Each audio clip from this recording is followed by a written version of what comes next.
Many people find it hard to let go of someone after death.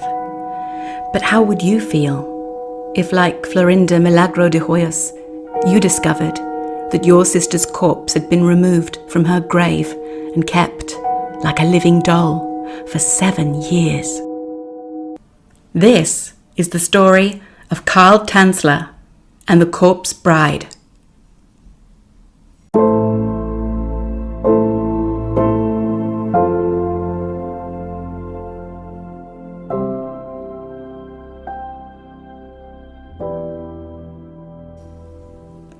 Our story starts in Dresden, Germany, in 1877. It was there that our subject, Georg Carl Tanzler, was born. He grew up in Germany, and in 1920 he married Doris Schaefer. The couple had 2 children together, Aisha in 1922 and Clarista in 1924, the latter sadly dying aged 10 from diphtheria. In 1926, the family emigrated to the United States via Havana, Cuba, and settled in Zephyr Hills, Florida. After a time, Tanzler left his family and moved away, taking a job as a radiology technician at the U.S. Marine Hospital in Key West, Florida, under the name Carl von Cosel. The reason he used that name was because during his childhood in Germany, and while travelling later in Genoa, Italy, he said he'd been visited by visions of a long-dead ancestor, Countess Anna Constantia von Cosel, who had revealed to him the face of his true love, an exotic, raven-haired woman whom he was destined to be with forever. At the hospital, he regularly worked on the tuberculosis ward, and it was said that he showed no hesitancy and worked diligently with the patients in his care, even though tuberculosis was extremely infectious and an often deadly disease at that time. In April of 1930, Tanzler met Elena Milagro de Hoyos, a Cuban-American woman who had been brought to the hospital by her mother for an examination due to breathing difficulties. The moment Tanzler laid eyes on her, he was stunned. Elena was the living embodiment of the beautiful, dark-haired woman who had been presented to him in his visions since childhood. Elena was 22, and after examination was confirmed to have contracted tuberculosis. Her hope was that the doctor could cure her of the illness that had already claimed the lives of most of her immediate family. Tanzler was 53, but for him, it was love at first sight. He made up his mind to do everything in his power to cure her, and then have her as his bride. For Elena, the feeling was not mutual, but the doctor seemed very sincere in his conviction that he could heal her. She was treated at home. Tanzler obtained permission from her family to try some unorthodox methods, including discharging from a Tesla coil, a resident transformer patented in 1891, to experimental X-ray treatment and preparations of different syrups and potions. Tanzler also lavished Elena with many gifts, demonstrating with little ambiguity his desire for her. Unfortunately for Tanzler, Elena did not reciprocate his romantic feelings and turned down his proposals of marriage. But he simply did not care, telling her he would love and care for her even if she died. He wrote in his journal how he, quote, had hoped that despite the extensive damage, the lesions would heal again. I hoped that when Elena was out of danger, we would get married. As long as she lived, I never abandoned hope. But despite the doctor's best efforts, on the 25th of October, 1931, after a year and a half, Elena succumbed to the illness and passed away. A devastated Tanzler offered to pay for the funeral. He also obtained permission from the family to build an above-ground mausoleum in the Key West Cemetery.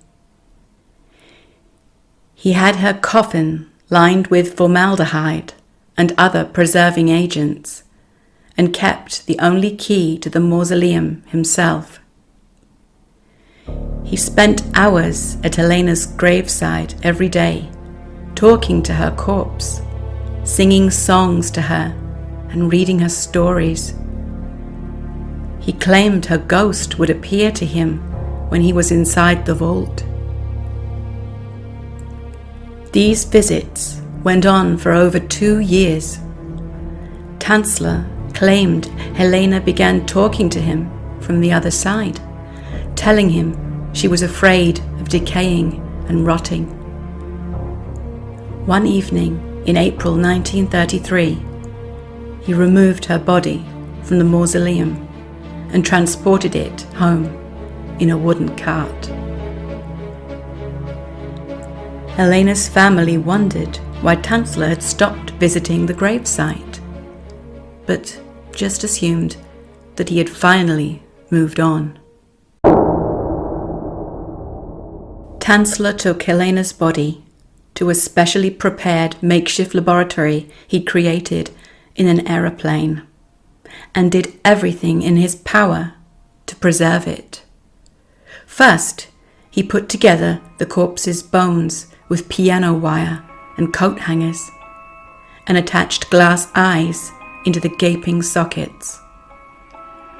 As the skin decomposed, he replaced it with cloth soaked in plaster of Paris and wax, and made a wig for her using her own hair, which Elena's mother had cut off and kept after her daughter's death. He dressed the corpse in fine clothes, gloves, and jewellery. To mask the stench of decomposition, he used copious amounts of disinfectant, preserving agent, and perfume. He then transported Elena's body to his home and to the marital bed.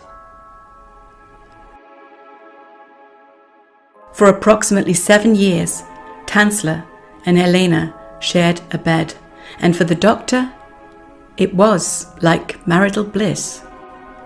It was reported later by 2 physicians that attended the autopsy that a crude paper tube had been inserted inside Elena to facilitate intercourse. By this time, Tanzler's behaviour had become so erratic that he was fired from his job at the hospital. Nosy neighbours who peeped through his windows saw him dancing with the figure of a woman. Some described it as a large doll or a mannequin. He managed to keep Elena's body in his home for 7 years without being discovered. However, by October 1940, Elena's sister, Florinda, had heard rumours from many people about the doctor's odd behaviour, and wanting to find out the truth, she visited him unannounced at home. She uncovered quickly his horrifying secret and called the authorities.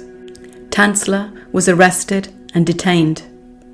He was charged with wantonly and maliciously destroying a grave and removing a body without authorization, but the statute of limitations for the crime had expired. A psychiatric evaluation by the court found Tanzler to be mentally competent. After Elena's corpse had been recovered, it was examined by physicians and pathologists, and then put on public display at the Dean Lopez Funeral Home, where it was viewed with morbid curiosity by as many as 6,800 people who paid $1 each to view it. In 1944, Tanzler moved to Pasco County, close to Elena's grave, where he wrote an autobiography that appeared in the pulp publication Fantastic Adventures in 1947 and was called The Secret of Elena's Tomb. He died alone in 1952 at the age of 75. His body remained undiscovered for 3 weeks. What do you think about Tanzler? Was he a hopeless romantic, or rather a man in desperate need of mental evaluation and assistance? And that's the conclusion of this story. Thank you so much for watching. Also, if you enjoyed hearing about this case and haven't yet, please like and subscribe for more.